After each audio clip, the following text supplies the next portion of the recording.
आज हम पढ़ेंगे प्लांट सेल्स के बारे में, जो कम्पिटिटिव एग्जाम में बहुत ज़्यादा आता है। प्लांट सेल जो होता है दो भागों से मिलकर बनी होती है। अगर प्लांट सेल के सबसे बाहर की तरफ जो होता है वो सेल वाल पाया जाता है। तो सेल वाल को हम रिमूव कर दें, एंजाइम की सहायता से रिमूव कर दें या फिर उसे हटा दें, तो जो शेष बचता है भाग उसे कहते हैं प्रोटोप्लास्ट। ठीक है, तो एंजाइम द्वारा अगर सेल वाल को गला दिया जाए, हटा दिया जाए, रिमूव कर दिया जाए, तो शेष जो बचता है वो प्रोटोप्लास्ट बचता है। तो प्लांट सेल में दो भाग होते हैं, एक तो सेल वाल होता है सबसे बाहर की ओर, और उसके अंदर जो सारा पोर्शन होता है उसको हम प्रोटोप्लास्ट कहते हैं। ठीक है, इसीलिए मैंने इसके आगे पीपी लिख दिया है, और पीपी का मतलब है प्लांट सेल। प्लांट सेल में ये सेल वाल और प्रोटोप्लास्ट पाया जाता है। प्रोटोप्लास्ट जो है वो दो भागों में मिलकर बना होता है। प्रोटोप्लास्ट में जो है कि एक तो प्लाज्मा मेम्ब्रेन होती है, सबसे बाहर की तरफ प्लाज्मा मेम्ब्रेन होती है, और उसके अंदर जो शेष भाग होता है उसे प्रोटोप्लाज्म कहते हैं। प्लाज्मा मेम्ब्रेन जो है केवल एनिमल सेल में और प्लांट सेल दोनों में पाया जाता है, और प्रोटोप्लाज्म एनिमल सेल और प्लांट सेल दोनों में पाया जाता है। इसके बाद जो प्रोटोप्लाज्म है इसके भाग देखते हैं। प्रोटोप्लाज्म में अगर एक न्यूक्लियस होता है, उस न्यूक्लियस को अगर हम अलग कर दें, रिमूव कर दें, तो हमारे शेष जो बचता है उसे कहते हैं साइटोप्लाज्म। प्रोटोप्लाज्म में से न्यूक्लियस को अलग कर देने पर शेष जो बचता है वो साइटोप्लाज्म बचता है। साइटोप्लाज्म में सेल ऑर्गेनेल्स होते हैं और साइटोसोल होता है। सेल ऑर्गेनेल्स जो होते हैं, जितने भी छोटे छोटे सेल ऑर्गेनेल्स हैं उन सबको अलग करते हैं। जो शेष लिक्विड वाला भाग बचेगा उसे हम कहते हैं साइटोसोल।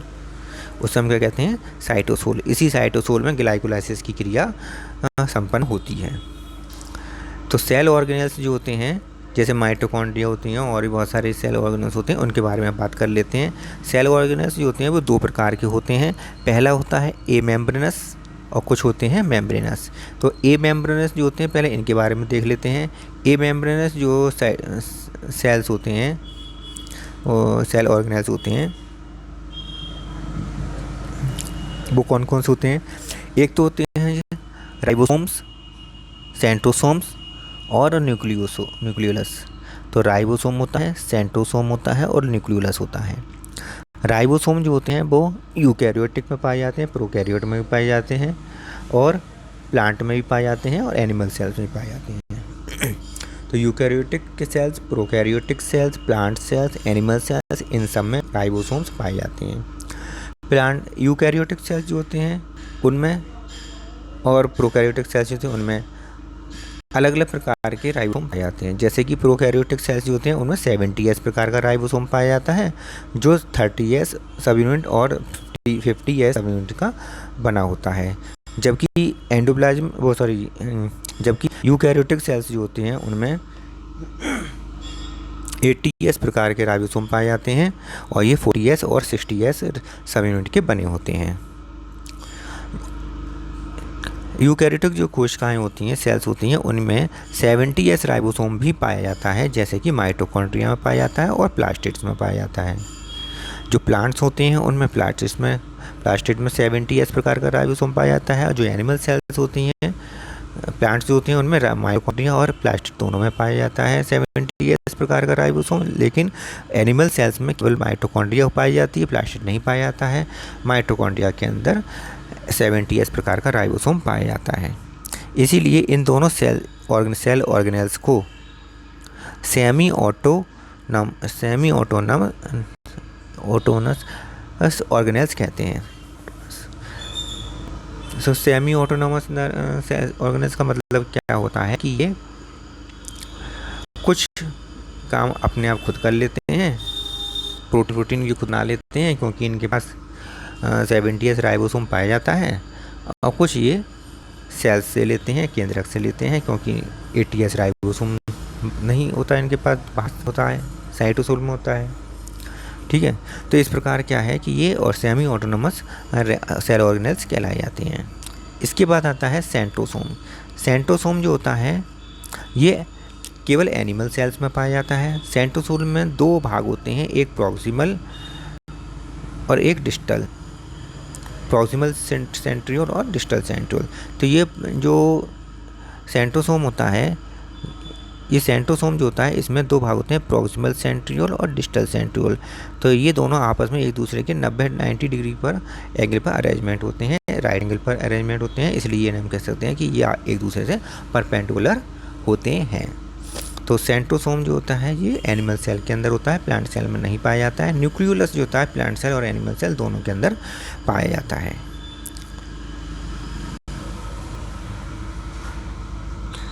और ये सब तीनों क्या थे, ए मेम्ब्रेनस थे, इनके ऊपर मेम्ब्रेन नहीं पाई जाती, ना राइबोसोम के ऊपर कोई मेम्ब्रेन होती है, ना सेंट्रोसोम के ऊपर कोई मेम्ब्रेन होती है, और ना ही न्यूक्लियोलस के ऊपर कोई मेम्ब्रेन होती है।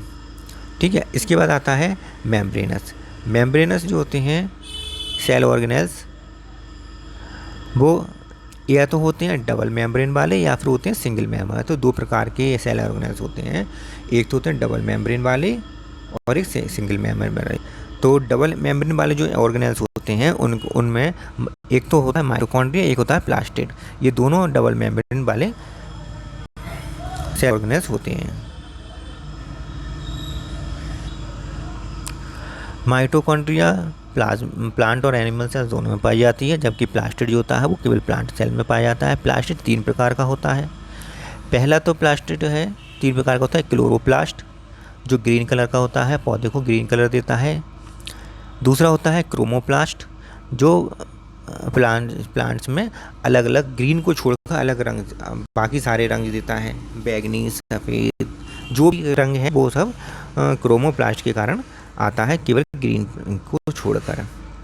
बाकी जो एक होता है स्टोरेज, जिसमें चीज़ें स्टोर होती हैं, वो उसे कहते हैं ल्यूकोप्लास्ट। ल्यूकोप्लास्ट जो था उसमें चीज़ों को स्टोर किया जाता है।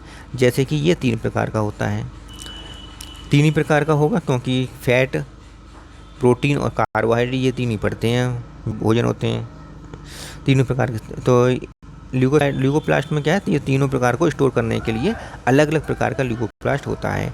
एक ल्यूकोप्लास्ट होता है एमाइलोप्लास्ट। एमाइलो शब्द आ गया, इसका मतलब ये कार्बोहाइड्रेट को या स्टार्च को स्टोर किए करेगा। एलिरोप्लास्ट या प्रोटीनोप्लास्ट, प्रोटीन शब्द आ गया, अर्थात ये प्रोटीन को स्टोर करेगा। एलियोप्लास्ट या लिपिडोप्लास्ट, इसमें लिपिड आ गया, अर्थात ये ऑयल और फैट को स्टोर करेगा।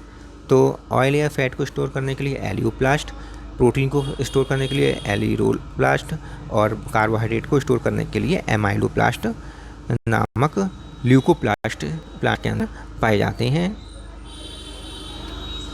क्लोरोप्लास्ट जो होता है वो प्रकाश संश्लेषण के लिए आवश्यक होता है और ग्रीन कलर का होता है।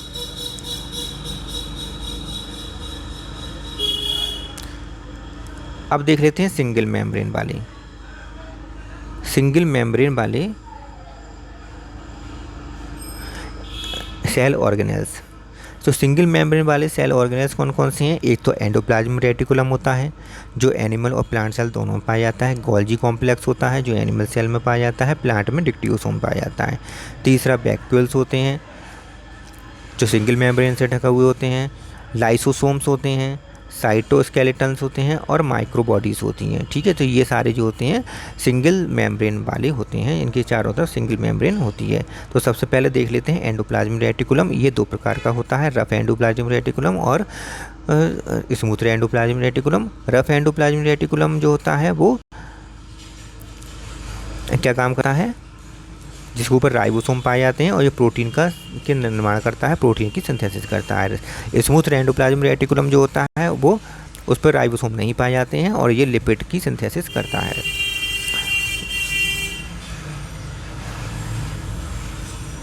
का जो आता है अगला गोल्जी कॉम्प्लेक्स आता है। गोल्जी कॉम्प्लेक्स या डिक्टियोसोम।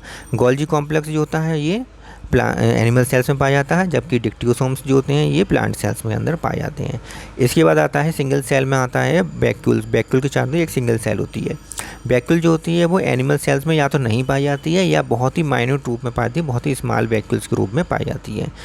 अगर पाई जा रही है तो प्लांट सेल्स में ये लार्ज होती हैं, बड़े बड़े वैक्यूल्स होते हैं और इनके चारों तरफ जो लेयर होती है, एक लेयर होती है, उसे कहते हैं टोनोप्लास्ट। इसके बाद आता है लाइसोसोम। लाइसोसोम जो होते हैं वो सुसाइडल बैग्स जिन्हें कहते हैं। इनमें हाइड्रोलाइटिक एंजाइम्स पाए जाते हैं और ये किसी भी चीज़ को, मृत चीज़ को ये पाचन करने में, पचाने में हेल्प करते हैं लाइसोजाइम्स। इसी और साथ ही साथ जब ये फट जाते हैं तो जब सेल्स नष्ट होने वाली होती है, बूढ़ी हो चुकी होती है, तो उसको बचाने के लिए, उसे नष्ट करने के लिए भी हेल्पफुल होते हैं लाइसोसोम्स, और ये इसीलिए कहलाते हैं आत्महत्या के थैले या सुसाइडल बैग्स कहलाते हैं।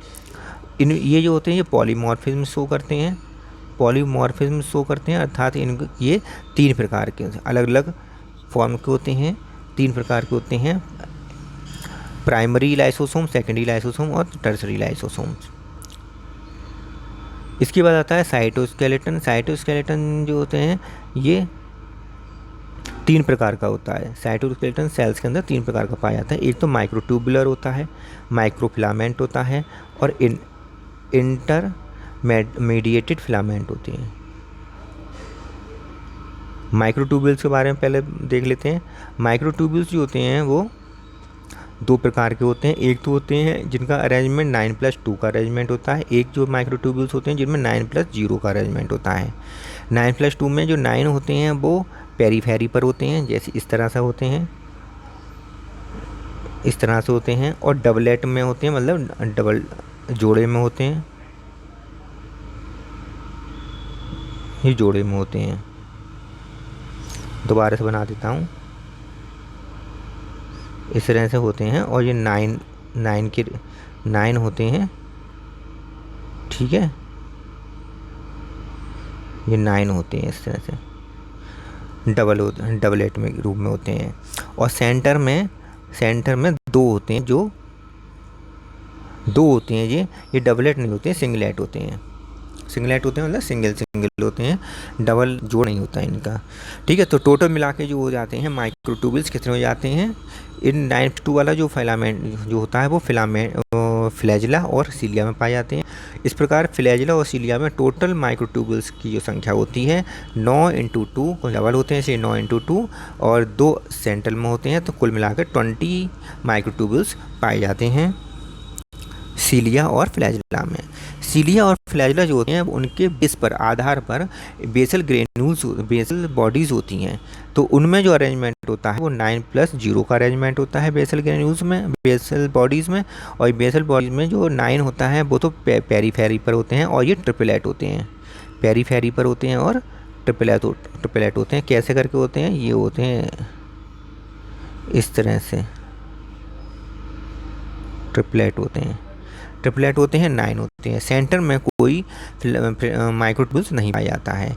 तो इस प्रकार क्या होता है, ये ट्रिपलेट होते हैं, इसलिए टोटल ट्यूबुल्स की संख्या जो होती है बेसल बॉडीज़ में और सेंट्रियोल्स में वो कितनी होती है, 9 × 3 = 27 माइक्रोट्यूबुल्स में होते हैं, ठीक है। इस प्रकार माइक्रोट्यूबुल्स की संख्या बेसल बॉडी और सेंट्रियोल्स में होती है 27, और फिर सीलिया और फ्लैजिला में होती है 20 माइक्रोट्यूबुल्स। इसके बाद जो आता है माइक्रोफिलामेंट आते हैं। माइक्रोफिलामेंट जो होते हैं उसमें एक्टिन और मायोसिन पाए जाते हैं, और इसके अलावा जो आते हैं साइटोस्केलेटन में इंटरमीडिएटेड फिलामेंट आते हैं। अब आता है लास्ट में माइक्रो बॉडीज़ जो होती हैं वो सिंगल मेम्ब्रेनस होती हैं, और माइक्रो बॉडीज़ के बारे में देख लेते हैं। ये 3 प्रकार की होती हैं, पेरोक्सीसोम, ग्लाइऑक्सीसोम और स्फीरोसोम। पेरोक्सीसोम जो होते हैं वो प्लांट्स में पाए जाते हैं, जिनमें पेरोक्सीडेज और कैटालेस एंजाइम्स होते हैं। ये हाइड्रोजन पेरोक्साइड को वाटर और ऑक्सीजन में तोड़ देते हैं, जबकि पेरोक्सीसोम जैसे ही पेरोक्सीसोम की तरह कार्य करने वाले एनिमल सेल में यूरिकोसोम होते हैं। ये यूरिकोसोम जो होते हैं एनिमल सेल्स में होते हैं। एनिमल के अंदर किडनी में पाए जाते हैं, और इसीलिए इनको यूरिकोसोम कहते हैं। इनका काम भी पेरोक्सीसोम जैसा ही होता है। ग्लाइऑक्सीसोम जो होते हैं ये प्लांट में पाए जाते हैं, और ग्लाइऑक्सीसोम जो होते हैं वो प्लांट में पाए जाते हैं, और ये इनमें ग्लाइऑक्सिलेट साइकिल कंप्लीट होती है। ग्लाइऑक्सिलेट साइकिल जो होती है उसमें क्या होता है, फैट को कार्बोहाइड्रेट में चेंज किया जाता है। ग्लाइऑक्सिलेट साइकिल में फैट जो है वो